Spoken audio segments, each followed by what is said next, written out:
Greetings from the Contemplative Forest. Another lesson during my power walk that I'm taking you with me.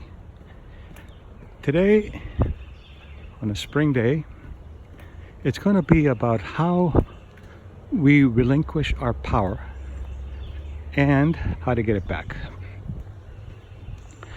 We're not aware that we give permission to others to have power over us in a placebo sense to make us feel good or heal, in a nocebo sense to make us feel bad or make us sick. And we do that without being aware that we learned those behaviors from our culture editors that taught us how to respond to external conditions. So the first thing to do is to identify when you don't feel well, when you feel good, when you're having a bad day, when you're having a good day. As an assessment first, where are you giving up your power? So for example, if you don't feel well, where did you put your power of nocebo that told you that you're not feeling well because of this or because of that externally? That person made you feel bad, or you did something that caused the problem that was going on out there by the way you responded to a person. It's all external. So if it's nocebo, number one, you become aware that you've given that power to someone to harm you. But they're not harming you, you're harming yourself. If it's a power that you're giving to somebody on placebo, that you can only feel good when you're around that person, or that if you don't feel well you have to have someone tell you that everything's okay, then what you're doing is you're externalizing your internal power and putting it out on other people as if it were something that they have to give you. You don't have to be alone or isolated. That's not what I'm suggesting. I'm suggesting you have to regain your agency, your sense of internal power. Agency is the awareness of the action that you're taking to create a particular situation or result. So let's look at an example of nocebo.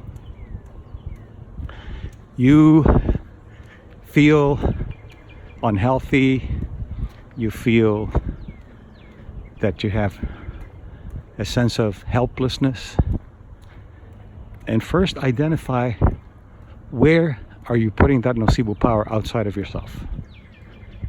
By something that somebody said, something that somebody did or didn't do. And then take it to your body and find out where you're actually embodying that. Where do you sense that? And don't try to get rid of it. You observe what's going on. How is the hit manifesting in your body? And once you do that, you go back to a memory, and you do this under a contemplative state, under a serene state, not intellectually, because it doesn't work. You have to do the technique that most of you know that follow my work, where you create the stage in a serene space. So then you go back to a time when you felt invincible, powerful, independent, full of yourself, full of admiration, and full of a sense of well-being. Bring that back. And when you bring it back, embody it. See how that feels. And realize that you have brought that feeling, that consciousness by yourself, but also you brought that external nocebo inward by yourself. So there, agency becomes very clear, that you are the agent of your actions. And as you practice this, especially in moments of great happiness and great adversity, practice a technique. And why would I say in great happiness? Well, because sometimes we learn happiness, when it's great happiness, for short periods of time. And then when we go beyond a particular period of time, there's a process that says, oh well, that's enough of feeling good. How can I mess this up? And what you're doing is, yes, you are messing it up, but you're putting external power on things that you think are messing it up. So it's very important to go back and practice the technique, both when things are going very well and things are going very bad. And in the healing process, it's very important to look at the component of illness.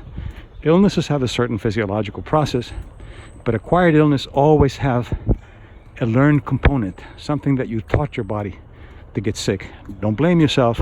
This is just a process to be aware of. It's only one of the components of illness as well as health.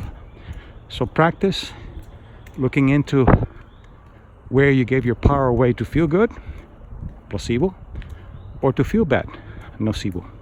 To be healthy, placebo, or to be unhealthy, nocebo. We do need help from others, but being aware we're the ultimate power. When you go to a doctor and the doctor helps you, they don't heal you. They help your immune system heal. So they're components, in some cases necessary, but never sufficient. You are the sufficiency.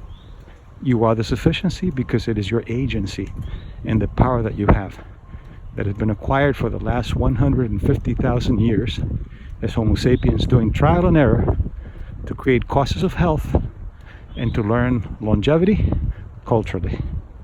So now I'm going back to my placebo, the power that I'm giving this forest to make me feel good. And then once I give it the power, I take it back and I say, this is me making me feel good in a place that has potential to feel good. Enjoy.